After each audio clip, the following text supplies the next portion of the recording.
Welcome to the Madison Miller Podcast. Today is Friday, March 27th, 2020. Going to be a shorter show than the last two shows. We'll talk about the latest with the coronavirus and the latest rumors coming from the Major League Baseball side of it. NFL free agency, the latest signings that have happened. Previewing Sunday night's episode of American Idol and talking about the concert from home on Sunday night that Fox is airing, and my top 10 NBA players of 2019. All right, we'll start with coronavirus. The latest to come out in terms of sports is that Major League Baseball could very well see the end of May for its start time. That is a best case scenario. I think that would be a win for Major League Baseball. And how awesome would it be if opening day was Memorial Day? I think that'd be very fitting because that's one of the big days of Major League Baseball every year. While everybody's out having their barbecues, you have the TV outside or inside with Major League Baseball on. So that would be pretty cool if they open it up on Memorial Day. And then there's reports out saying that if they do start in the end of May or later on, the regular season could go into October and the playoffs would be in November. So that is very interesting. And the other thing that came out of this, which I think is huge news, is that Major League Baseball and the MLB Players Association have a deal, and the players voted on it already, and they're supposed to ratify it tomorrow, and that is obviously a very good sign. But the most important thing for this is that in the doomsday scenario of no 2020 season, players will get their full service time, meaning that players such as Mookie Betts, Trevor Bauer, Marcus Stroman, JT Realmuto, Masahiro Tanaka, James Paxton, among others, will be free agents in November, regardless of whether games are played. And along these lines, it's a little wonky because the season will clearly be shorter. The arbitration rules will be adjusted so players are not penalized for putting up counting stats that don't stack up to past comparables. And it made a lot of sense to do it that way. So that's big for baseball. And let's say if there's no season and Mookie Betts is a free agent, that is a brutal bad break for the Dodgers, especially if they don't re-sign him. Imagine if Mookie Betts is traded to the Dodgers and they gave up a lot to get him, even though he's a star player, and doesn't even play a game for him. Like, that's a disaster for the Dodgers in my mind. Even though it's really not their fault and not Mookie Betts' fault either. But that's just a brutal break for the Dodgers. And Trevor Bauer, you could say the same thing. He won't even have a full season with the Reds, or Marcus Stroman full season with the Mets. And JT Realmuto will be going in the year 2 with Philadelphia. James Paxton, year 2 at New York, and then Masahiro Tanaka's been with the Yankees his whole career. So, and then DJ LeMahieu is also a free agent, the Yankees second baseman, and he, there's a chance that he doesn't have a second full season with the Yankees. So these are such bad breaks for these teams. And I was wondering what the case would be if there was a canceled season and how these players, whether they'd get their proper service time or not. And so that's very interesting. And another baseball news is that Noah Syndergaard underwent successful Tommy John surgery on Thursday, and if all goes well, he'll miss a little over a year and return sometime in the 2021 season. So get well soon, Noah Syndergaard. And as I mentioned on the show, when I talked about the news about Syndergaard, big blow for the Mets. I think they'll miss him. He's clearly their second best starter. And now Stroman, the pressure's on him to have a big year in his contract year, especially with the injury to Syndergaard. So that's that. All right. NFL news that I'd like to get to in terms of free agency. Cowboys and Dak Prescott have re-engaged on long-term contract talks, and the sources say that the two sides are communicating and would like to work out a deal. And with a contract this complex, there's obviously so many details, and it's difficult to gauge where it stands. But it's heading in the right direction, so that's good news for the Dallas Cowboys there. And obviously there's no rush to get a deal done as Dak is on the franchise tag. So I think it's inevitable that he's going to get that contract extension before the season. Free agent cornerback A.J. Gaines, 1-year deal with the Bills. Nice signing for them. He'll help them in the secondary. The Bills are picking up a lot of veterans. They really don't want to be the Bears of last year, the Jaguars of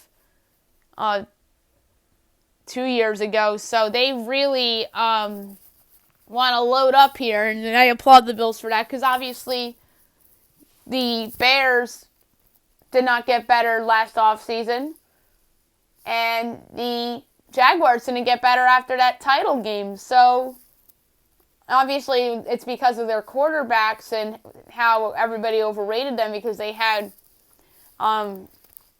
it proved that they were winning this in spite of them. And I obviously think that Josh Allen is better than Mitch Trubisky and Blake Bortles. So I think that's a good veteran signing by the Bills. And he should help them. And Xavier Rhodes, 1-year deal with the Colts. So a prove-it deal. It's smart for Rhodes. I thought that a team like the Giants or the Jets, a team that's sort of rebuilding with a young quarterback heading in the right direction, maybe the Broncos, although the Broncos are kind of trending towards win now more so than the two teams from New York. Even the Bills I thought were a possibility for Rhodes. I thought that's where he had a chance to go, but instead the Bills go with E.J. Gaines. But hey, nice signing for the Colts. If he improves his value, then he's going to get a nice contract next offseason as well. The Bills are signing Darrell Williams to a 1-year deal, the former Carolina Panthers offensive lineman. Good signing for them. It's funny you're seeing these trends with former players of such teams going to teams where former staffers of that team goes. You're seeing that with the Giants, with them getting former Panthers and Patriots players. Obviously, Dave Gettleman, ex-Panthers GM. Joe Judge, ex-Patriots special teams coach. Matt Patricia, you're seeing a lot of ex-Patriots go to the Lions. Obviously, Matt Patricia, ex-Patriots defensive coordinator.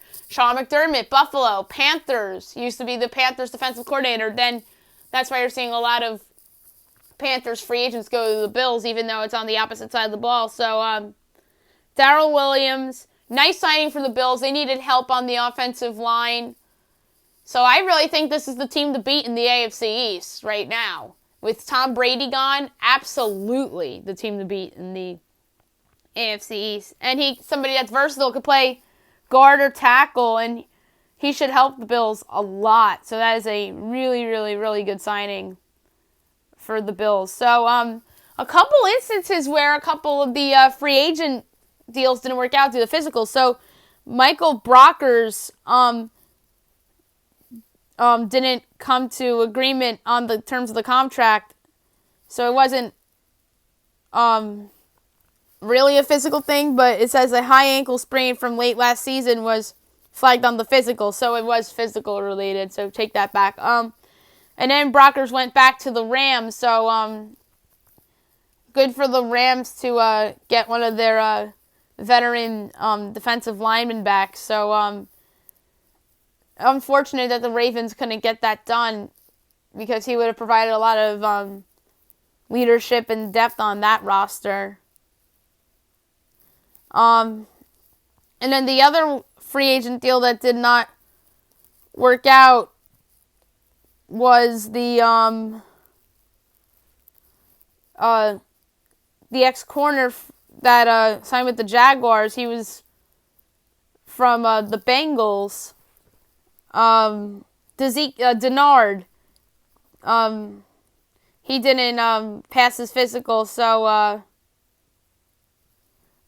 he's back on the free agent market. Maybe the Bengals could look to re-sign him. The Bengals have quietly had a nice offseason, so wouldn't rule out him going back. Yeah, Denard, that's his name. So he's going to be back on the market after the Jaguars couldn't come to terms with Dezeke Denard. So that was another free agent that it didn't work out in terms of a deal. And anything else that breaks over the weekend and whatnot related to NFL free agency, I'll have for you on the show. A free agent I want to talk about is former Vikings pass rusher Griffin. It's surprising that Everson Griffin, it's very surprising that he's still on the market. Like, if I'm one of the two New York teams, the Giants or the Jets, I'd take a look at him. I think that he'd fit nicely on the Dallas Cowboys. I think that he would be a nice fit on the Patriots. I think that the Packers could use somebody like him. I don't think the Lions would go near that because they pretty much are set on their defensive line. Maybe the Ravens. Maybe the Steelers. Like, who's going to sign Everson Griffin? He's a good player and he's still in the free agent market. That's pretty dumbfinding to me. All right, American Idol is on Sunday night, 8 o'clock on ABC, the top 40. Should be a really good show. Obviously, there's a show on Sunday night and then Monday night as well. And then Monday night's when the results are going to come down. And then this is Hollywood Week Solos. Oh, wait a minute.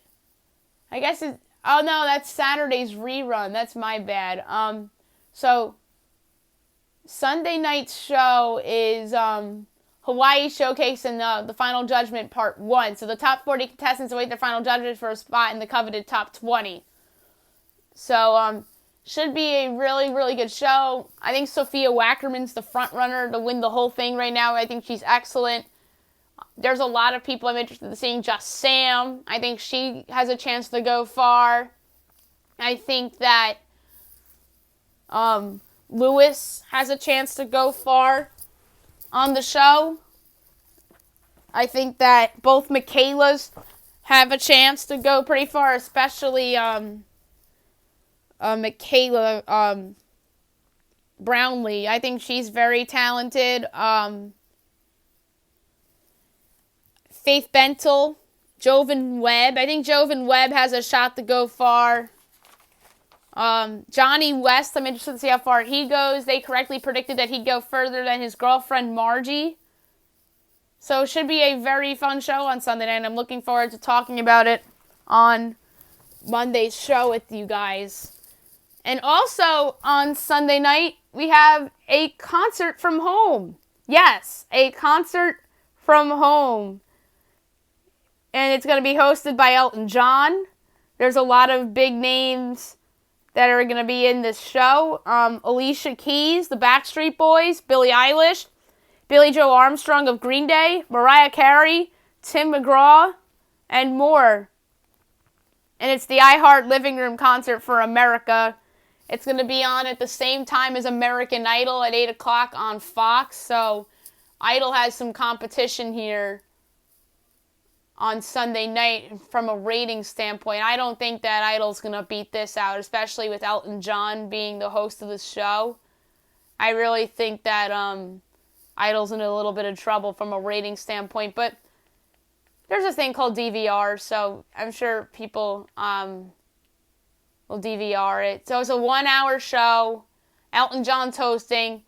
It's a special benefit in response to the COVID-19 pandemic, so I think this is really, really fun. So The first hour of Idol should be fine, but it's the last hour of Idol that is in a little bit of trouble. So, from a rating standpoint. So, should be a good concert. I'm interested to see if Elton John performs himself. That's going to be a fun storyline. Any surprise guests? I think Lady Gaga is a candidate to be a surprise guest on this concert show. I wouldn't rule out Beyonce. Alicia Keys has been a lot of places this year. She did the Grammys. She performed at Kobe Bryant's memorial. And she's obviously performing at this show. I won't be shocked if Eminem's somehow involved. I'm trying to think of other singers. J-Lo, I won't be shocked if she's involved. So we'll recap this on Monday's show as well, because I'm very, very intrigued to see what songs each celebrity performs, if Elton performs himself, and which surprise celebrities are in play to perform at this event. And now, last but not least, I'm going to do my top 10 NBA players of 2019, the calendar year 2019. So this is from January 2019 through the end of last regular season, through the playoffs, and the start of this season that's currently in suspension mode. I have 3 honorable mentions. Kevin Durant, who obviously got injured in the finals, or re-injured himself in the finals and got injured during the season, and then re-injured himself because the Warriors rushed him back and wanted to come back and win that series. Ben Simmons of the Philadelphia 76ers, who was an all-star player and is continuing to get better, and Damian Lillard of the Portland Trail Blazers, who continuously carries the Blazers to the playoffs each and every year the past 5 or 6 years. Top 10 players, NBA 2019. Number 10, I have Luka Doncic of the Dallas Mavericks. A spectacular rookie year, won the Rookie of the Year, and really made a huge jump this year to all-star status. 9th, Joel Embiid, Philadelphia 76ers. Was sensational in Philly's playoff run.